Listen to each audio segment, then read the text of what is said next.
Herzlich willkommen zu einem neuen Video und herzlich willkommen im Jahr 2024. Ich hoffe, ihr seid alle gut in das neue Jahr gestartet und habt eine schöne Zeit zwischen den Jahren gehabt. Und genau das soll heute auch das Thema dieses Videos sein. Ich möchte euch so ein bisschen darüber berichten, welche Routine ich in den letzten Jahren zwischen den Jahren für mich etabliert habe. Und zwar kommt jetzt das Thema der Rauhnächte auf. Das ist ja also gefühlt in diesem Jahr auf Instagram extrem präsent. Wer es nicht weiß, die Rauhnächte sind die 12 Nächte zwischen den Jahren. Es gibt unterschiedliche Ansätze, wann die beginnen und wann die enden. Ich verstehe die Rauhnächte immer vom 25. Dezember bis zum 6. Januar. Die Herkunft ist so ein bisschen umstritten. Viele glauben aber, dass es eben mit dem Mondjahr zusammenhängt, also dass man früher das Mondjahr genommen hat, also nicht 12 Monate, sondern eben 12 Monde. Und bei dem Mondjahr war es eben so, dass durch die 12 Monate, durch die 12 Monde es 354 Tage im Jahr gab. Und jetzt haben wir ja quasi das Sonnenjahr, das hat 365 Tage. Und diese 11 Tage bzw. 12 Nächte sind praktisch die Lücke zwischen diesen zwei Berechnungen und man nimmt das jetzt quasi als die Rauhnächte. Außerdem sind die Rauhnächte über viele Kulturen und viele Länder sehr aufgeladen mit Mystik und Brauchtum. Also es gibt eben die Idee der wilden Jagd. Die Geister sind freigelassen zu dieser Zeit und dann ist es so, dass man zum Beispiel zwischen den Jahren keine Wäsche aufhängen soll, weil die wilde Jagd, diese Geister sich dann in der aufgehängten Wäsche praktisch verfangen.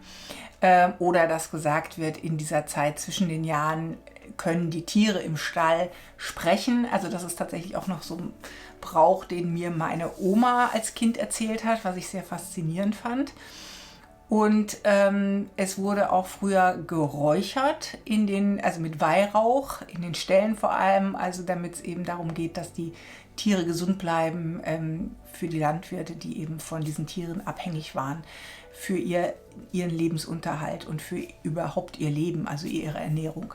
Also das nur so kurz als historischer Hintergrund zu diesen Rauhnächten. Und wie man die jetzt hier verbringt, das ist natürlich sehr unterschiedlich. Manche räuchern, manche verbrennen Wünsche. Und ich glaube, dass man da so ein bisschen gucken muss, wenn man dieses Konzept interessant findet, was für einen selbst am praktischsten ist, beziehungsweise was mit einem da korrespondiert. Also beispielsweise kann man diese Zeit zwischen den Jahren eben auch sehr gut nutzen, weil die meisten Menschen ja frei haben in dieser Zeit.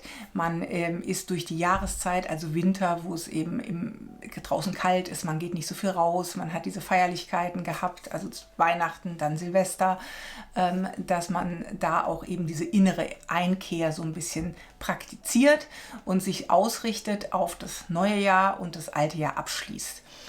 Also ich muss dazu sagen, für mich war früher dieses neue Jahr, also sprich die Zeit nach Silvester, die ersten paar Tage immer recht bedrohlich. Und ich glaube, jeder Mensch, der eher so dazu neigt, ein bisschen ängstlicher zu sein, der kann das nachvollziehen. Das ist so eine Empfindung, da kommt jetzt so ein neues Jahr, man weiß überhaupt nicht, was auf einen zukommt.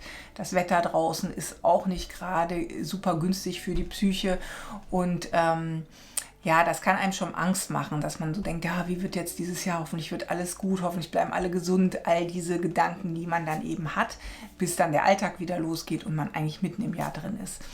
Aber man kann es natürlich auch anders sehen, dass man sagt, nein, man richtet sich bewusst aus in dieser Zeit, man reflektiert nochmal. Also wir haben zum Beispiel so Journaling-Fragen, die wir uns Silvester immer stellen, zum Beispiel, was waren deine größten Ereignisse im vergangenen Jahr oder was sind deine Ziele fürs neue Jahr, sodass jeder so ein bisschen darüber spielerisch nachdenken kann.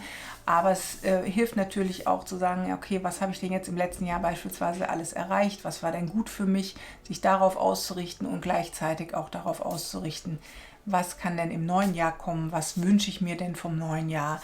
Wo will ich beruflich hin? Wo will ich vielleicht irgendein Ziel erreichen, das ich mir vornehme, um das dann tatsächlich auch so ein bisschen genauer zu sehen. Und das nächste ist, dass dieses ganze Thema der Rauhnächte oder das, womit ich das dann oft kombiniere, nämlich hier mit Karten. Ich habe hier so ein paar Karten mitgebracht, folgenden Effekt hat, dass man eben sich hinsetzt, sich die Zeit nimmt, sich zur Ruhe kommt, sich nicht ablenken lässt und tatsächlich darüber nachdenkt und dann eben für sich was ausschreibt. Und das ist erstmal der wichtigste Aspekt. Also ich habe hier auch ein paar Journals aus den letzten Jahren, die nutze ich natürlich das gesamte Jahr über, um mir Sachen aufzuschreiben, aber insbesondere eben auch nochmal für diese Zeit zwischen den Jahren, wo ich dann das wirklich aktiv nutze, mir Gedanken mache, mir die Sachen aufschreibe, die mir dann wichtig sind. Und was ich eben auch sehr gerne nutze, sind eben Karten. Also ich ziehe dann in diesen Rauhnächten jeden Tag eine Karte. Und ich habe verschiedene Karten. Also ich habe einmal hier dieses klassische Tarotkartenset von Rider-Waite-Smith. Das kennen die meisten. Das ist so das bekannteste Tarot-Set. Also so sieht das irgendwie aus.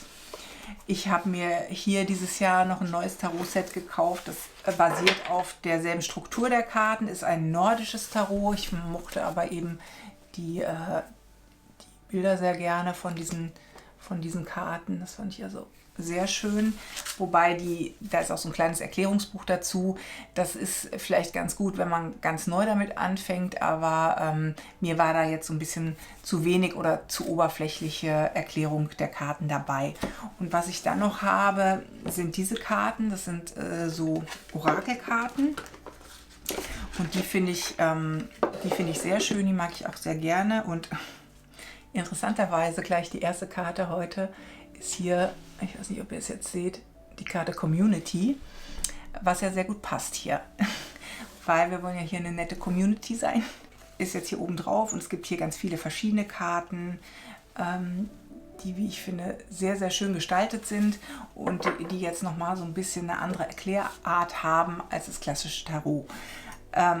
Und diese Karten nutze ich und das finde ich im Prinzip ganz spannend, weil früher hatte ich eben auch eine recht kindliche Sicht auf dieses Thema Kartenlegen, dass ich dachte, ja, da kann mir jetzt jemand irgendwie die Zukunft vorhersagen oder so. Das fand ich auch wieder beängstigend.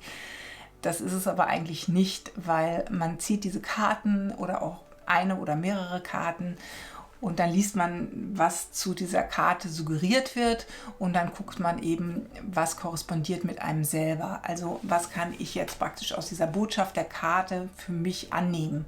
Was kann ich daraus sehen? Gibt es irgendein Thema, was ich vielleicht in meinem Kopf habe, was aber nicht strukturiert ist und mir diese Karte aber so ein bisschen den Weg in diese Richtung zu denken leitet und ich dann darüber praktisch reflektieren kann und mir meine Gedanken aufschreiben kann, sie analysieren kann und dann tatsächlich durch die Karte so eine gewisse Art Reflexionshilfestellung bekomme. Und das ist mein Verständnis davon, zu gucken, welchen Hinweis geben mir diese Karten, in welche Richtung könnte ich mal genauer gucken oder worüber könnte ich mal nachdenken. Und das ist eben, finde ich, ein sehr, sehr schönes Tool. Vor allem, wenn man dann eben auch noch angesprochen wird von den Karten durch das Design oder durch die Art der Haptik oder dessen, was die Karten aussagen. Das mag ich eben sehr gerne. Und das ist eben eine große Hilfestellung, um sich auch auszurichten für das neue Jahr.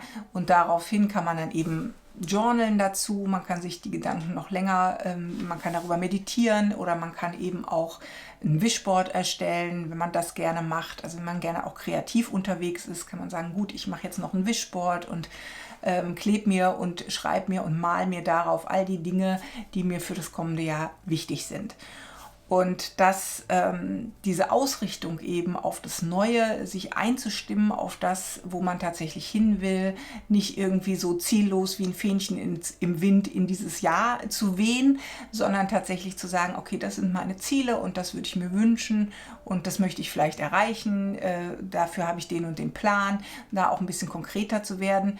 Nicht unbedingt in dem Verständnis, eine bessere Version seiner selbst zu werden, was ja auch in den Medien immer sehr gerne hochgehalten wird, weil meines Erachtens ist man grundsätzlich immer die beste Version seiner selbst.